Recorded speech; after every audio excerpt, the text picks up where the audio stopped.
भारत को एक संपूर्ण प्रभुत्व संपन्न समाजवादी धर्मनिरपेक्ष लोकतंत्रात्मक गणराज्य बनाने के लिए आज गुरु घासीदास जी का जन्म है और संविधान को अपना मानकर हम दोनों शादी का विचार किए और 18 दिसंबर में हम लोग शादी का नियम लिए। बड़े बुजुर्ग लोग से उन लोग से राय लेके मंदिर में हम लोग गुरु घासीदास जी का मंदिर में हम लोग अपनी शादी करने का ठानी। संविधान का शपथ लेके शादी करने का निर्णय लिया तो अवश्य एक बात लगा कि ये निर्णय क्यों लिए हैं, लेकिन इनके समाज में संविधान को हमेशा सर्वोपरि माना गया है।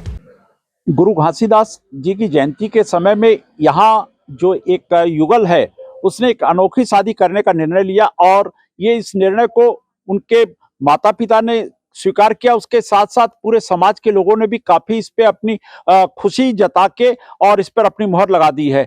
आइए हम इस जो नव युगल है इनसे बात करते हैं कि उन लोगों को ये शादी का कैसे ये विचार आया और कैसे इन लोगों का आगे अपना कैसे ये खुश हैं। आज गुरु घासीदास जी का जन्म है और संविधान को अपना मानकर हम दोनों शादी का विचार किए और 18 दिसंबर में हम लोग शादी का नियम लिए। हम दोनों एक दूसरे से बहुत खुश हैं। घर वाले भी आशीर्वाद दिए हैं और पूरा समाज में भी हम लोग को इस शादी में जब हम लोग एक दूसरे को चाहते थे तो इस बारे में हम लोग बात किए। बड़े बुजुर्ग लोग से उन लोग से राय लेके मंदिर में हम लोग गुरु घासीदास जी का मंदिर में हम लोग अपनी शादी करने का ठानी और बाबा साहब अम्बेडकर को अपना साक्षी मानकर दोनों हम लोग शादी किए। पूरा के साथ में हम लोगों ने इस रीति रिवाज से पूरा शादी होता है, उससे अपने फिजूल खर्च बचने के लिए हम लोग गुरु घासीदास जी का और डॉक्टर साहब भीमराव अम्बेडकर जी का मार्गदर्शन से फिजूल खर्च से बचने के लिए हम लोग ये ऐसा शादी किए हैं। शादी के बाद हमें अब अच्छा लग रहा है।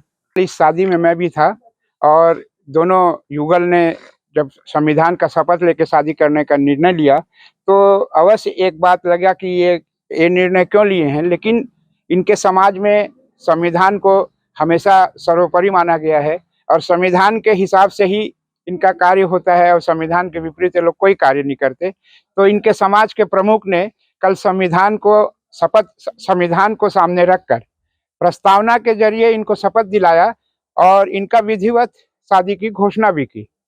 और जब बाद में पूछा गया, हम लोग सभी थे, तो लड़का और लड़की ने सहर्ष स्वीकार किया कि हम लोग दोनों एक साथ रहना चाहते हैं।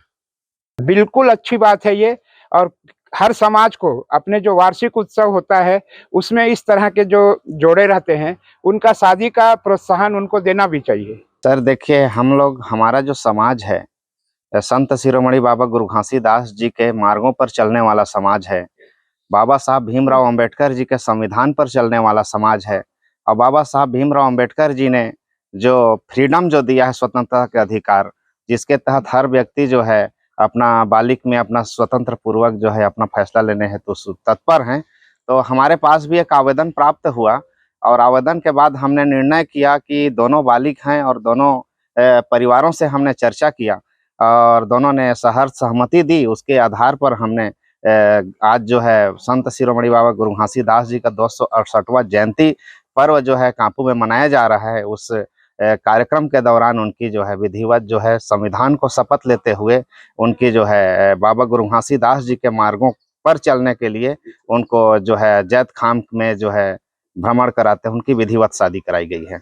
ये एक ऐसी शादी है जिसमें न 7 फेरों की जरूरत पड़ी और न ही कोई यहाँ पर जो बाजे गाजे का आयोजन हुआ, बल्कि भारत का संविधान की शपथ लेके इन लोगों ने इस शादी पे अपनी मोहर लगा दी है। और इस भारत का संविधान की शपथ लेने के बाद में यहाँ इनके परिवार के लोगों के साथ साथ पूरे समाज के लोगों ने इस शादी को एक अपना बेहतर कदम और इनको सभी को अपनी शुभकामनाएं दी है।